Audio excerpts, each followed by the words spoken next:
Planet Dolan.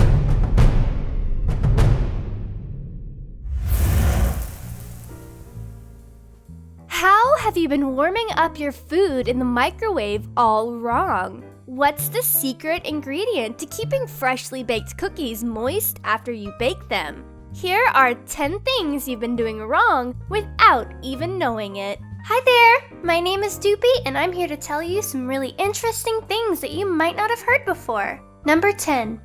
Reheating pasta. You know how when you reheat leftovers in the microwave, the outsides are blazing hot, but the middle is practically frozen? Well, that's because the microwave heats your food from the outside in, and it usually does it unevenly. So, if you have something like pasta that you'd like to heat evenly, don't put it in the microwave in one big mound. Separate it out so that there's a gap in the middle and more around the edges. That way, you don't have that giant lump of cold food in the middle of your dish. Number 9. Cutting bread. It's entirely possible that you're the type of person who eats most of their bread pre-sliced. And there's nothing at all wrong with that. But just in case you find yourself with a loaf of bread that is not already sliced, how might you go about cutting yourself a slice? You take a knife, put the blade on top of the loaf, and wait, nope. You've already ruined it. You cut from the side of the loaf. This actually makes the crust easier to cut through and ensures you won't smash the bread. Number 8. Eating cupcakes. There's no question that cupcakes are delicious, but there's always just a moment of hesitation when you're trying to figure out exactly where and how to start. You go from the side, you get icing on your face. Go from the top, your first bite will be 99% icing, and then the rest of your bites will feature 0% icing. This problem is easily solved by twisting off part of the bottom half of the cupcake and smashing it onto the top. You now have a cupcake sandwich with an equal amount of icing to cake in every bite. Only problem is, that middle icing part might smash out a bit if there's too much icing. Number 7. Eating pizza. There are lots of different ways to eat pizza, and you can always find someone willing to tell you that your method of eating pizza is wrong. There is no one right way to eat pizza, so you can do what you want.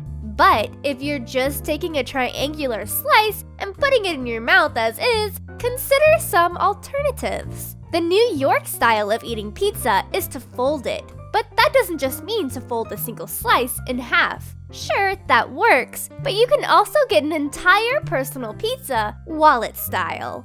That means the entire round pizza is folded over twice into a triangle and served like a sandwich or crepe. Try it if you want, or don't, it's up to you. Just remember, the only wrong way to eat pizza is to do it with a knife and a fork. I don't trust anyone who eats their pizza with a knife and a fork. Number 6. Pouring juice. If you have a carton of orange juice with a spout on top, you probably pour it with said spout on the bottom of the container. And that's understandable, but sometimes that results in that whole glug glug glug action because of air pressure. And the best way to relieve that air pressure and get an even pour is by turning it upside down. That and the proper pouring angle gives the spout an air gap, so the juice pours evenly. Just make sure to hold the middle tab down, or you can make an even bigger mess. Number 5. Peeling a banana. This probably isn't the first time you've been told about the monkey method of peeling a banana, but it really is effective. You just pinch the bottom end of the banana and the skin splits into 2 segments naturally. Better still, this method keeps you from having to deal with those little stringy things that run along the banana. By the way, those are called phloem bundles. Number 4. Cutting a watermelon. One of the most common ways to cut a watermelon is to just cut it into giant, unwieldy wedges. Then you're basically expected to bury your face into those wedges and get your entire face sticky. But there are literally dozens of ways to cut a watermelon, and nearly all of them are better than that. One of those better ways to prepare a watermelon is to cut it in half, then cut the half crosswise with the rind pointing up. Do that and keep it held together, and you have watermelon spears ready to grab and eat. Number 3. Cleaning your microwave. Cleaning the inside of a disgusting microwave is a daunting task. All the food is stuck on and dried out, which means you're about to wear out your arms scrubbing it. Or you could just microwave some vinegar. Specifically, add 2 tablespoons of vinegar to 2 cups of water, drop a toothpick in there to keep it from boiling over, and microwave it for 5 minutes. That mixture should loosen up all the stuck-on food, so you can simply wipe off the food with a damp sponge. Number 2. Storing pastries. One of the worst things in the world is having an awesome batch of fresh cookies get hard and stale after just a day. But don't worry, bread to the rescue. Stick a slice of bread in with the cookies wherever you're storing them. The cookies will literally absorb the moisture from the bread, keeping them soft and moist and making the bread stale and rock hard in record time. Number 1. Showering.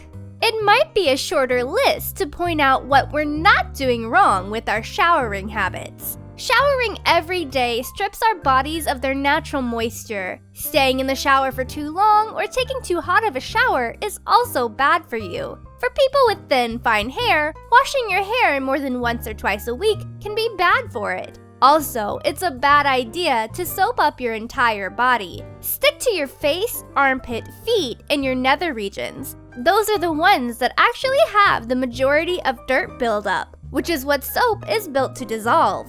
One last tip, if you can stand it, end your shower with a blast of icy cold water. It's not comfortable, but it's great for you. In the morning, it wakes you up and keeps you up. After a long day, it kickstarts your body's recovery process. That's why athletes often take ice baths after a game to improve their recovery time before the next game. This video was made possible by our fans over on Patreon. Thanks for your support, guys! Thank you all very much for watching, and I'll see you soon.